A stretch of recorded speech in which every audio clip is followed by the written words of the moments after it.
Oke, baik. Kita masih di kuliah Bayesian dan masih membahas mengenai simulasi Monte Carlo.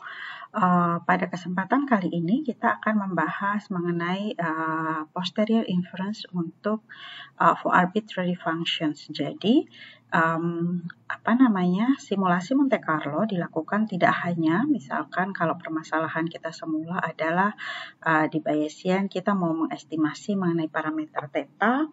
Kemudian kita tetapkan prior untuk theta, kita konstruksi fungsi likelihood, kemudian kita dapatkan posterior untuk theta, dan biasanya yang dari pembahasan sebelumnya, yang kita lakukan aproksimasi dengan Monte Carlo hanyalah mengenai theta. Tapi sekarang kita akan melihat bahwa aproksimasi Monte Carlo juga dapat diperluas untuk fungsi dari theta.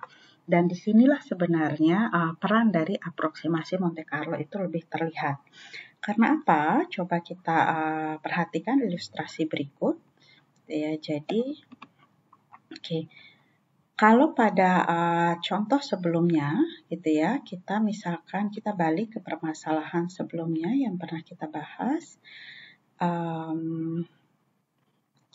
Jadi misalkan seperti ini, gitu ya. Jadi katakanlah kita mau mengestimasi mengenai theta. Dalam hal ini theta adalah suatu waktu itu birth rate gitu ya pada wanita berdasarkan tingkat pendidikan yang mereka miliki. Yang kita lakukan prosedur standar adalah kita tetapkan prior untuk theta, kita bentuk fungsi likelihood-nya untuk data, kemudian dari sini kita dapatkan posteriornya. Gitu ya, posterior dari theta given data, dan yang akan kita lakukan adalah melakukan inferensi mengenai theta, dan ini biasanya kita cuma diwakili oleh ekspektasi theta bersyarat data atau posterior min. Dan kalau di contoh sini ini bukan posterior min, tapi dia mencari peluang bahwa theta 1 lebih besar dari theta 2. Nah, sebenarnya ketika misalkan posteriornya ini adalah bentuk closed form, kita sebenarnya bisa mendapatkan, jadi theta bersyarat data adalah misalkan berdistribusi gamma dengan parameter A plus N0, B plus N1, misalkan seperti itu. Di sini kita bisa mendapatkan sebenarnya tidak perlu kita melakukan simulasi Monte Carlo, karena kita tahu ketika kita menghitung ekspektasi theta berdasarkan data, kita tahu dari sifat fungsi gamma ini adalah A plus N0 dikalikan dengan B plus N1. Kalau tidak salah seperti itu ya. Kalau kita punya peubah acak misalkan X berdistribusi gamma dengan parameter alfa dan beta, kita tahu bahwa ekspektasi X adalah alfa beta. Jadi seperti ini, sehingga sebenarnya dalam konteks ini kita tidak terlalu perlu menggunakan aproksimasi Monte Carlo. Namun jika fungsi-fungsinya jika kita ingin mendapatkan estimasi atau kita ingin melakukan inferensi mengenai fungsi dari theta, itu tidak selalu mudah untuk dilakukan secara analitis seperti bentuk ini. Contohnya seperti apa? Jadi misalkan pas di sini, kita ingin mengetahui mengenai fungsi dari theta. Misalkan pada model binomial kita tertarik mengetahui mengenai log odds. Jadi katakanlah, tadi misalkan kita punya tetanya itu bersyarat data, itu berdistribusi gamma dengan parameter alfa bintang, beta bintang. Ya, tadi kita mencari ekspektasi theta bersyarat data, gampang saja. Tadi adalah alfa bintang per beta bintang. Tapi bagaimana kalau kita mau mencari logaritma dari theta per 1 min theta?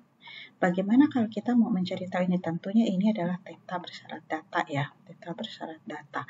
Tentu kalau kita mau melakukannya secara analitis seperti hal di atas, kita harus mencari dulu distribusi dari theta per 1 min theta itu apa. Dan ini bukanlah hal yang mudah untuk mencari distribusi dari fungsi dari peubah acak. Sehingga pada kasus seperti ini, pendekatan Monte Carlo itu akan sangat membantu. Apa yang dilakukan lewat pendekatan Monte Carlo? Yang kita lakukan di sini adalah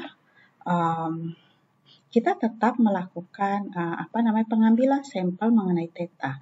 Jadi apapun fungsi yang kita mau hitung, tetap saja yang kita lakukan adalah kita punya posterior dari si theta gitu ya.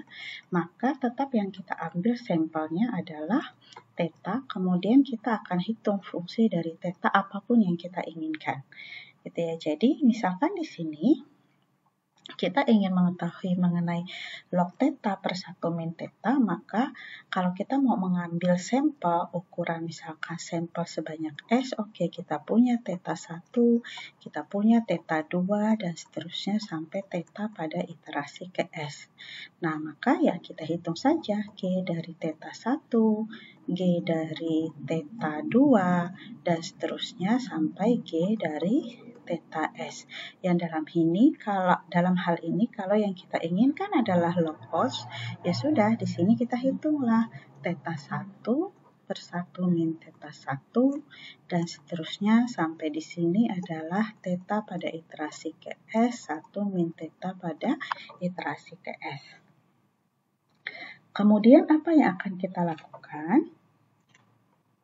Kalau biasa terus dari sini yang kita hitung adalah untuk mendapatkan kesimpulan mengenai theta, kita menghitung rata-ratanya, yaitu 1/S kali sigma theta S, S-nya dari 1 sampai S besar misalkan, maka di sini kita juga lakukan hal yang sama.